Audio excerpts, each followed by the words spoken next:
There was always silence in Sarah's house. A silence that wanted to scream, but had no voice. She had two sons, Alex and Robert.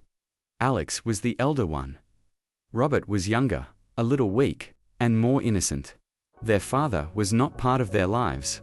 Sarah never complained. She only worked and raised her children. Every morning she cleaned houses. Sometimes she washed dishes, sometimes clothes. At night she returned home tired, her body exhausted. But when Alex and Robert slept beside her, her tiredness disappeared. One day, a big fair came to the city. A very big one. Crowds everywhere. For the first time, Sarah decided to take her sons there. She thought life should also have some happiness. Alex was very excited that day. Robert was holding his hand tightly. Then it happened. Just a few seconds, someone pushed from behind. Sarah's hand slipped. Noise grew louder. When Sarah looked down, Robert's hand was gone. Robert, her voice drowned in the crowd. She looked around. People, faces, voices, but Robert was nowhere. Sarah started screaming his name, crying. Alex stood beside her, shaking with fear.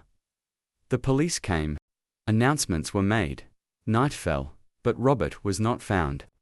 That night, Sarah learned how difficult breathing can be. Days turned into months. Months turned into years. Robert was gone.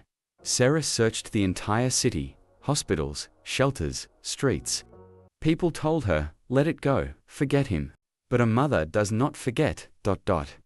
Alex grew older. A quiet emptiness settled in his eyes. He forgot how to smile. Sarah's body grew weaker, but her hope did not. On the other side of the city, Robert was living life's hardest lessons. On the streets, he did not remember where he came from. He only remembered a hand that once held him.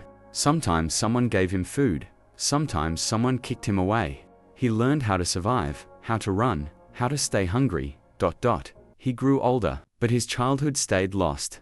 At night, he sometimes remembered a woman's face, tears in her eyes, a trembling voice. But morning came, and survival began again. Every year, on the same day, Sarah and Alex went to the place where the fair once stood. They did not talk, they only stood there. Waiting one day, Sarah became seriously ill. The doctor looked at Alex and said quietly, "Time is very limited." Alex held his mother's hand tightly. The fear in his eyes was the same fear he had as a child. "Mum," he whispered, "what if he never comes back?" Sarah gave a weak smile. "A mother's heart," she said softly, "never lies."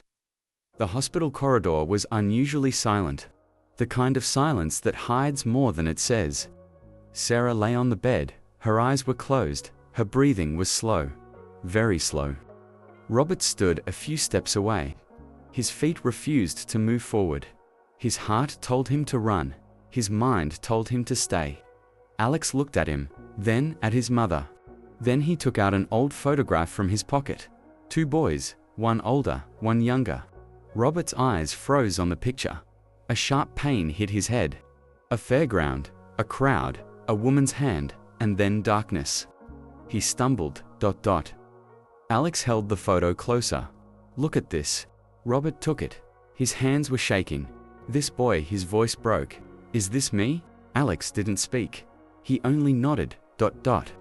At that moment, Sarah slowly opened her eyes. Her gaze stopped on Robert. The room forgot how to breathe. Something appeared in her eyes. Recognition, or only hope. "Alex," she whispered, "who have you brought here?" Alex couldn't answer. Robert took one step forward, then stopped. What if he was wrong? What if she was not his mother?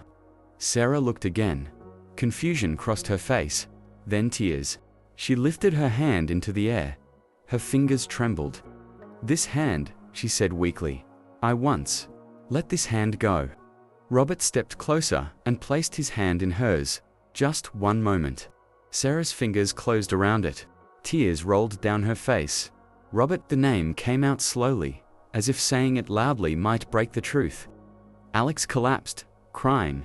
Robert's knees gave up. He fell beside the bed. "Mom."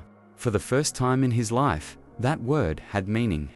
Sarah pulled both her sons close. Her breathing grew weaker. I knew it. She smiled faintly. A mother never truly loses her child. Her eyes closed. A long sound came from the monitor. Alex screamed for the doctor. Robert shook her gently. Mum, please. Seconds passed. They felt like years. Then the monitor sounded again. Her breath returned. Sarah was alive, very weak, but alive. She opened her eyes and looked at both of them, and softly said, "Now, I can be at peace." If you liked our story, then please like, share the video, and subscribe to the channel, and press the bell icon so that we get every new story. How did you get it first of all?